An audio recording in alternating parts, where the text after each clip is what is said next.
డ్వాక్రా గ్రూప్ వాళ్ళ ద్వారా రూరల్ ఏరియాస్లో అర్బన్ ఏరియాస్లో చేపట్టాలని మనం నిర్ణయించుకోవడం జరిగింది.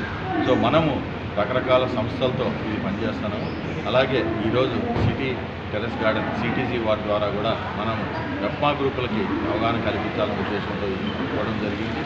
అలాగే మనం ఇంటింటి నుంచి కూడా ఈ చెత్తని సంపాదన చేయాలంటే ఖచ్చితంగా సోర్స్ సెగ్రిగేషన్ జరగాలి. అంటే ఇంటి దగ్గరే తడి చెత్త పొడి చెత్త వేరు చేయాలి.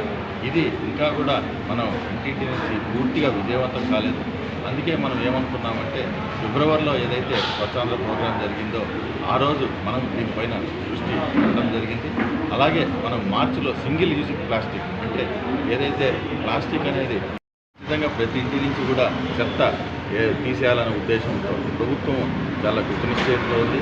సో అన్ని మున్సిపాలిటీస్లో అలాగే గ్రామ పంచాయతీల్లో కూడా మనం ఖచ్చితంగా ఏ రోజుకి ఆ రోజు చెత్త తీసుకుపోవాలనేది దృఢ నిశ్చయంతో మనం door to door collection monitor చేస్తూ ఉన్నాం. సో దీన్ని పట్టణ ప్రాంతాల్లో రూరల్ ప్రాంతాల్లో ఏ విధంగా జరుగుతుందనేది ప్రభుత్వం ఐవీఆర్ఎస్ సర్వే ద్వారా కూడా తెలుసుకుంటా ఉంది.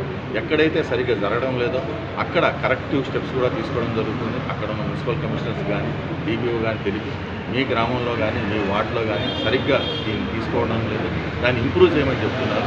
సో ఈ విధంగా చూసుకుంటా పోతే మనకి ప్రతి నెల కూడా దీంట్లో ఇంప్రూవ్మెంట్ మొదలుపెట్టినప్పుడు ఆ రోజు మైదుకూరులో ఈ హోమ్ కంపోస్టింగ్ చూసినారు. అంటే ఇంట్లో ఏదైతే మనకి వేస్ట్ ఉందో కిచెన్ వేస్ట్ కావచ్చు, సో మిగిలిన కౌడం కావచ్చు, దీన్ని ఉపయోగించుకుంటే గిన ఖచ్చితంగా ఏ ఎరువులు లేకుండా మంచి కూరగాయలు, నాణ్యత గల కూరగాయలు, ఆరోగ్యకరమైన ఆహారం మనకి కుటుంబానికి వస్తుంది. కాబట్టి దాన్ని పెద్ద ఎత్తున టేకప్ చేయమని చెప్పడం జరిగింది. దానికి అనుగుణంగా మనము దాదాపుగా 15 లక్షల మందితో మనం ఈ సంవత్సరం ఈ కిచెన్ గార్డెన్స్ని అలాగే టెర్రస్ గార్డెన్స్ని ప్రమోట్ చేస్తున్నాము. దీనికి గాను గ్రామీణ ప్రాంతాల్లో మనం డ్వాక్రా గ్రూప్ వాళ్ళ ద్వారా మనం చేస్తున్నాము. పట్టణ ప్రాంతాల్లో వెప్మా గ్రూపుల ద్వారా చేస్తున్నాము. అలాగే గ్రామీణ ప్రాంతాల్లో వస్తున్న అగ్రికల్చర్ హార్టికల్చర్ డిపార్ట్మెంటు అలాగే ఏపీసీఎన్ఎఫ్ ద్వారా మనం ట్రైనింగ్ ఇచ్చి వాళ్ళకి చేస్తున్నాము. పట్టణ ప్రాంతాల్లో చేస్తున్నాము.